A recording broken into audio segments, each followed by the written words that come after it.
The thing is that all David and Wallis had to do was to socialize. It was their only engagement, and they took it so seriously. I think working for Wallis Simpson would have felt like a stint in hell. The book says that socializing was the only occupation the Windsors had, giving structure to a life without purpose and serving to keep them both stimulated. It was something Wallis took extremely seriously with a close attention to detail. At the dinner, she kept a golden notepad at her side. The servants called it her grumble book, to note the successes and mistakes. She was a perfectionist. Even the leaves of lamb's lettuce served at meals had to be the same size. And rather than serve one sort of bread, she would serve a choice of 6. Each individual would have their own butter pot with a porcelain-handled knife. And one regular guest, the designer Jacqueline de Ribes, remembered that there was so much cutlery you never knew what to pick up. The table had so much upon it that I got bewildered, wrote Diana Cooper, of a dinner for Henry Lucci, the publisher of Life and Time. And we'll go on to talk about how that table looked. But I just have to stop. I have to make a comment. How tacky to keep a book right beside you during the meal to talk about all of your personal successes and failures, or the perceived successes and failures of the evening, so that you can trot back to tell your servants about what happened. It just seems like you're exposing the mechanisms of the performance you're trying to put on, that you would in real time note for all your guests to see what you think you did well and what you think you failed to do. Shouldn't you just make a mental note of that if you must? Because everything that Wallis did is a performance. It isn't to be looked at as somebody who opened their home and invited some people over for a bowl of chili after church. This is like her trying to put on a production so that everybody will think that she's really enviable in her ability to pull this off. But to sit there with a notebook seems like you're ruining your very image in the moment. For her to call attention to how meticulous she must be in order to provide this level of entertainment sort of ruins the magic of it, it seems to me. But anyway, to continue on, Diana Cooper had much to say about how cluttered the table was. And what I think is interesting is all these people who are being asked to their house for these dinners aren't people off the street who wouldn't know which fork to use in a normal circumstance. But it's like Wallis has to go above and beyond anything anybody's ever experienced to such a point where her guests feel uncomfortable because there's so much on the table they don't know how to use. It isn't as though these people had never been invited to a dinner in which there was quite a lot of cutlery on the table. Now, lay people like me, might be, confounded at the presence of more than one of each piece of cutlery, but these people would not have been. So you can imagine there must have been an enormous amount of cutlery on the table if their guests, the elite who are being asked to their table, if even those people are confused. So Diana Cooper says that the table was overflowing to clutter. There were these Nymphenburg cornucopias, from which came these little slave figurines, there was monkeys, there's fruit falling out of them. Then, on top of that hideous centerpiece, there were flowers, there were candles, there were boxes for toothpicks, and cruets, of course, and matches individual, and cigarettes in gold boxes, and 5 equal-sized knives, ditto forks in white Dresden china. I had to ask which to take for what, and further blotted my copybook by using my side plate as an ashtray instead of a gold dish. Okay, here I will expose my utter ignorance, but what is a gold dish? What is that? They had all sorts of rituals, which I am just sort of aghast that she thought were superior to the regular ways of things. Now, if you were asked to dinner at their house, you were asked to be there by 8:45. Dinner would be served at 9:15 sharp. There was never soup, because Wallis claimed, after all those cocktails, soup is just another drink. What does that mean? No, it isn't. It's savory and delicious. I'd way rather skip a cocktail and have a bowl of soup. But anyway, she can do what she wants in the soup department. Then this next thing is a travesty. Rather than serve cheese, she preferred camembert ice cream. Camembert mixed with cream, then coated in breadcrumbs and then frozen, which was served with port. What the hell made up kind of a dish is this? Why are you taking the cheese, mixing it up with cream, rolling it in breadcrumbs and freezing that mess, and then serving that with port? Yuck. I mean, why are we taking away the real cheese for this foolishness? Not the cheese, anything but that. Okay, well, they would never have been able to pull off these shindigs if it hadn't been for the staff. 18 people they employed. 18. And you guys, we're going to talk about how much it cost them to keep these servants. It will blow your mind, the figure.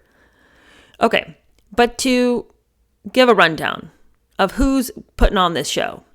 The couple employed several well-known chefs, including Lucien Massey and René Legros, who were said to be one of the 4 greatest chefs in the world.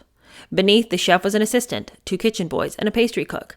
There was then the butler, Ernest Wilmot, assisted by Sidney Johnson, the faithful Bohemian, and several footmen. Under the housekeeper were 4 housemaids, 2 just to take care of Wallis's clothes, run her bath, and, you guys, this is going to blow your mind, she had people to iron her sheets twice a day. Are you taking that many naps? And what are you doing in the bed? Are you rolling around, frothing at the mouth? Why do your sheets have to be ironed twice a day? If you had your sheets ironed daily, I would find that shocking. But twice a day? The Duke had a valet simply called Campbell. The 2 chauffeurs, Ronald Marchant and David Boyer, were in charge of the 4 cars, a Humber sedan, Buick sedan, and a Buick estate car, and a royal blue Cadillac limousine with the royal crest on it, built to the Duke's specifications and a gift from James Mooney. Why does he have the royal crest on it? Wallis's secretary, Denise Hevet, a former Air France stewardess, and the Duke's secretary, Victor Wadelove, a former stock jobber's clerk, brought the total to 18. Friends, how much do you think it costs to pay all these people in your employment? Oh, just $125,000, but how much is that in real money, in today's money? Sit back, friends. $4.6 million. Can you even imagine having that kind of income? Now, how could they manage this? $4.6 million? This wandering exile king has this kind of throwaway income where he can employ 18 people, none of whom they actually needed. Well, first the Duke, with his diplomatic status, bought his drink, tobacco, and many of his household goods and petrol through the British Embassy and the military commissary duty-free. Likewise, their television set, many electrical goods, and cars were not taxed. Even so, is that going to save you $4.6 million just because you got a couple of groceries at the commissary? Hard to imagine. The Windsors paid some 20% below the going rate for wages, on the ground that it was an honor to work for them, and the position invariably led to more lucrative job offers elsewhere. That is so horrifically low class. Can you even 20% below the going rate because it's a privilege? You should be thanking your lucky stars. Get down on your knees and lick these boots. I mean, can you even? At Christmas, however, staff were given, as required by French law, you French, love it, an extra month's pay, and either a wallet or cufflink with the royal cipher for men and a cashmere sweater or some nylon stockings for the women. An inducement to stay were the promises that servants would be taken care of in the couple's will. I think the thing that's crazy is, they keep wanting all the servants to stay, and they're like, yeah, if you'll stay, we'll remember you in our will. But then how are these servants supposed to make good on that whole 20% decrease in wages, but will be a good reference for you later? How is that excuse supposed to still work? If I'm supposed to work for these people until they die, then how am I supposed to feel better about the fact that I'm getting paid 20% less than all of my other servant friends? Well, we're paying you 20% less, but of course we'll be a great reference for you later if you decide to go somewhere else. But then also, you better stay on with us because we're going to remember you in our will. Meanwhile, they're not going to increase your pay if you stay on. It's so ridiculous. Even so, even for all the bargaining of Wallis and David, transparent though it was, the writer Charles Murphy noted the turnover was high, though resignations, far less dismissal, received only the most meager severance pay. Marchant, who you'll recall was one of the chauffeurs, was forced to resign after over 20 years' service because of ill health. He received no pension, and he was paid off with a few thousand francs. What happened to remembering people in their will? I don't understand. How can somebody work faithfully for 20 years and then you don't give them any pay and they stayed on with you because of the promises you had made? Likewise, the other chauffeur, Boyer, stayed for 27 years only to be sacked with less than a week's notice. It's disgraceful.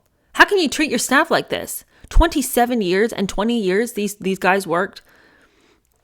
The book goes on to say that people who saw the way the Duchess treated her servants sort of have a real raised eyebrow for it. I mean, it was pretty shocking. I knew many of her staff, remembered Letitia Baldridge, who worked later as Jacqueline Kennedy's social secretary, and she did not treat them particularly well. The Honorable Sarah Morrison, the stepdaughter of the Earl of Dudley, then a teenager living in Paris, had dined with the Windsors once a week for 2 years, and related how rude Wallis was to staff, giving the impression that she thought someone was going to take advantage of her, and how she was pretty nasty to the Duke, domineering and bossy. Working conditions were not easy with long hours and very precise demands. Charles Murphy remembered tongue lashings, harsh and overt, were routine. Holidays were ignored, as was overtime. Nothing earned praise or seemed to give satisfaction. I mean, what would be the point of working for these people? I mean, truly, I think I can only imagine trying to work there for a little while as, a potential reference. But like the fact that some of these people gave 27 years in service, I can't even believe it. What grim world did they have to return to that working for the Duke and the Duchess was some sort of improvement on what they thought the rest of the world could offer them? A woman who worked for the Windsors for 10 years recalled, it was impossible for either of them to express gratitude.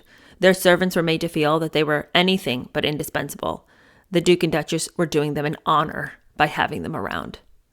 But could we expect anything more from people who hand out autographed hotel postcards as some kind of a tip? Remember when they did that? When they stayed at that hotel in New York, and then Wallis calls them all in like she's really going to do them all a favor and starts handing out hotel postcards. Not even pictures of themselves, but hotel postcards that she and the Duke had bothered their pretty little heads to sign, and then handed around like, here you go. Here you go. You're welcome. I mean, I'd rather take a slap in the face. Well, one Christmas, the Duke's private secretary, John Utter, gave his employer a small bag for carrying his golf shoes out to the course. And the Duke shifted nervously from foot to foot. Well, I'm sorry, John, but until the mill has been sold, I'm afraid we can't afford a present for you. You guys, are you not just so embarrassed by that? How in the world could he possibly say that to one of his servants? His poor little servant gives him a bag for his golf shoes. It's like such a sweet gesture, Like, why in the world did he feel like he needed to give the Duke something? But all right, he's showing great manners. Gives the Duke a gift on Christmas. And the Duke's like, oh, well, I don't have anything for you. We can't afford it. How are we going to buy bread and milk? I can't afford to give you my servants presents. My goodness, we're just rubbing 2 pennies together to maintain this establishment. Did you think I was going to get you a present? Oh, no, dear chap, no, not that. But just when you're like so sickened you can barely turn another page, another paradox is displayed. And I just could not make heads or tails of this. I sat and reread this passage numerous times trying to figure out how did this make psychological sense. The book goes on to say that according to one staff member, every Christmas a party was held for staff and the royal couple. And they took delight in the children, who, although warned by their parents to be on their best behavior, inevitably wound up racing through the rooms. At one party, a little boy was playing with some tin soldiers, and he accidentally knocked over the vase, which was serving as his castle. It broke, of course, and he burst into tears. But the Duchess took his hand, helped him to clean up the pieces, and then spent the rest of the afternoon playing soldiers with him on the grand staircase. I cannot reconcile these two things. I cannot reconcile the stinginess with which they cared for their adult staff, and then would open their homes and have these Christmas parties where the staff would bring their families, and then their things would get broken, and they'd be like, "Oh, it's nothing. Don't worry about it. Come on, let's go play tin soldiers on the stairs." Like, what a delightful image of her, and yet, how does she contain these two characters? What is this split in personality? I feel like she did have a softness in her heart for children. We saw that during the war. And we saw the way she treated the children in the Bahamas during the war, and the war efforts that she engaged in did often have to do with children. I think there's this odd strain in her heart towards maternity, and I think maybe that's why she babied the Duke so. I don't know. But whenever children are involved, she shows a beautiful side to her character. I think it was a real tragedy she didn't have kids. She probably would have been a great mother. Or if not great, at least it would have lent her an opportunity to show her better side more often.